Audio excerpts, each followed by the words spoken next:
বারাবণী বিধানসভার অন্তর্গত চিত্তরঞ্জন রেল শহরে বাজারে ব্যবসায়ীদের বিভিন্ন সুবিধা ও অসুবিধা নিয়ে আলোচনা করলেন অগ্নিমিত্র পল। শুক্রবার চিত্তরঞ্জন রেল শহরের আমলাদেহি মার্কেটে ব্যবসায়ীদের সঙ্গে কথা বলেন বিজেপি বিধায়িকা ও ব্যবসায়ীরাও তাকে কয়েক দফা দাবি নিয়ে স্মারকলিপি তুলে দেন তার হাতে। সেই দাবিপত্র নিয়েই আগামী দিনে চিত্তরঞ্জন লোকোমোটিভ ওয়ার্কসের জিএম এর সঙ্গে কথা বলবেন তিনি বলে জানিয়েছেন। মোট 6টি বাজারের বাজার কমিটি দাবিপত্র তুলে দিয়েছে অগ্নিমিত্র পালের হাতে। 2টি বাজার কমিটি এখনো পর্যন্ত স্মারকলিপি দেয়নি। অগ্নিমিত্র পাল বলেন, এখানকার বাজার অঞ্চলে সমস্ত ব্যবসায়ীরা ব্যবসা করছেন, তাদের নানান সমস্যা রয়েছে। প্রথমত, পাওয়ার অফ অ্যাটর্নি সংক্রান্ত একটি সমস্যা রয়েছে। দ্বিতীয়ত, প্রতি বছর 7% হারে ভাড়া বাড়ানো হয়, সেই সমস্যা রয়েছে। এছাড়াও ব্যবসায়ীদের দাবি, তাদের যদি আবাসন দেওয়া হয় কিংবা তাদের জন্য ন্যূনতম একটি যেন চিকিৎসার ব্যবস্থা করানো হয়। এছাড়াও তাদের বাড়ির ছাত্রছাত্রীদের যেন রেল স্কুলে পড়তে ব্যবস্থা করা হয়। এছাড়াও ব্যবসায়িক উন্নতির কারণে আরও বিভিন্ন ধরনের সুযোগ সুবিধার কথা চাওয়া হয়েছে এই স্মারকলিপির মাধ্যমে। সেই সমস্ত বিষয় নিয়ে আগামী দিনে চিত্তরঞ্জন রেল ইঞ্জিন কারখানার জিএম এর সঙ্গে কথা বলবেন অগ্নিমিত্র পাল বলে তিনি জানিয়েছেন। চিন্তা করতে হবে আমাদের ব্যাপারে।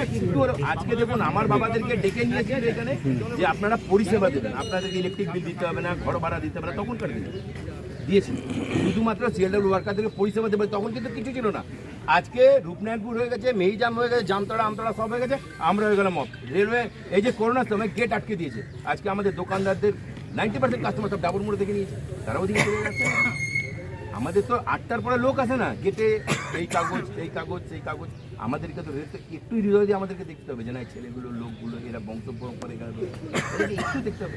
ছেলে মেয়ে এখানে আপনার সিএলডব্লিউতে কত পপুলেশনকে আপনারা কেটার করছেন?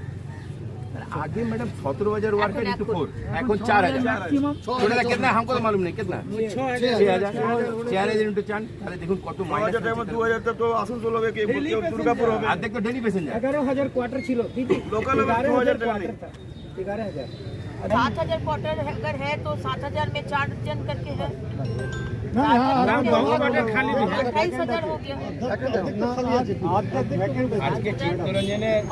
যেরকম আজকে তাদেরকে পাওয়ার অফ অ্যাটর্নি দিয়ে দোকানটি দেওয়া হয়েছে, মানে যে সিএলডব্লিউ যাকে দোকানটা দিয়েছিল সে হয়তো মারা গেছে, সে অন্য কাউকে দোকানটা দিয়েছে পাওয়ার অফ অ্যাটর্নি দিয়ে, সেই দোকানটি চালাচ্ছে এখন।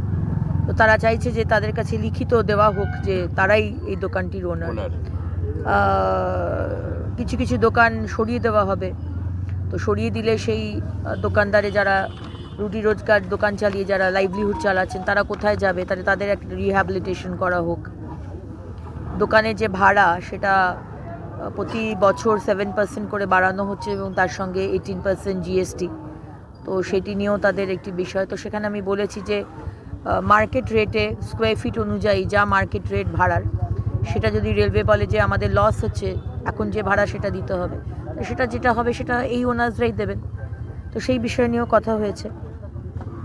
থাকার জায়গা তারা পাচ্ছে না, তো তাদের যদি কোয়ার্টার দেওয়া হয়, এখন রেলওয়ের যারা কাজ করে না তাদের ইউজুয়ালি কোয়ার্টার দেওয়া হয় না, কিন্তু তারা বলছেন যে এখানে অনেক জায়গা অনেকে আছে যারা সাপ্লায়ার, যারা কন্ট্রাক্ট চালাচ্ছে, কন্ট্রাক্টার্স, তারা এরকম পাচ্ছে। যারা স্কুলের টিচার তারা থাকছে, তারা তো সিএলডব্লিউর ওয়ার্কার নয়, কিন্তু তারা থাকছে। তারা যদি থাকে তাহলে আমরা থাকবো না কেন?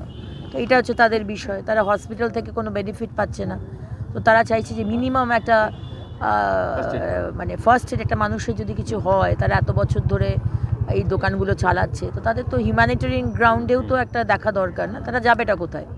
তো সেই ব্যবস্থাটা করা। স্কুলের বিষয়টাও তারা তুলে ধরেছে যে স্কুলে অনেক সিট খালি রয়েছে আর অনেক স্কুল বন্ধ হয়ে গেছে, তো যদি যেগুলোতে খালি রয়েছে সেগুলোতে বাইরের স্টুডেন্টদের নেওয়া হয় না। তো সেখানে আমি বলবো যে বাইরের খালি যখন যাচ্ছে তখন বাইরের স্টুডেন্ট, তাদের মধ্যেও যারা পরীক্ষা দিয়ে ভালো রেজাল্ট করবে তাদেরকে নেওয়া হোক। এখানে একটা দাবি হচ্ছে আমাদের পাওয়ার অফ অ্যাটর্নি থেকে নিজের নামে করার জন্য, এবং বছরে যে আমাদের 7% ভাড়া বাড়ছে, 18% জিএসটি, এটার জন্য দিদিকে জানানো, চিন্তা করুন স্যার। দিদিকে বলা হলো যে 7% যে ভাড়াটা বাড়ছে সেটা কমানোর জন্য।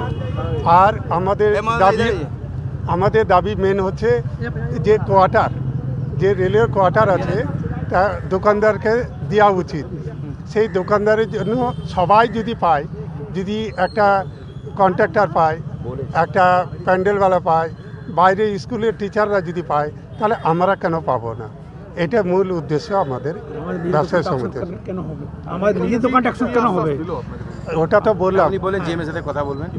হ্যাঁ, উনি আমাদের আশ্বাস দিয়েছেন জিএম এর সাথে কথা বলবে, কথা বলার পরে। আসানসোল থেকে সঞ্জয় যাদবের রিপোর্ট, 99 নিউজ বাংলা।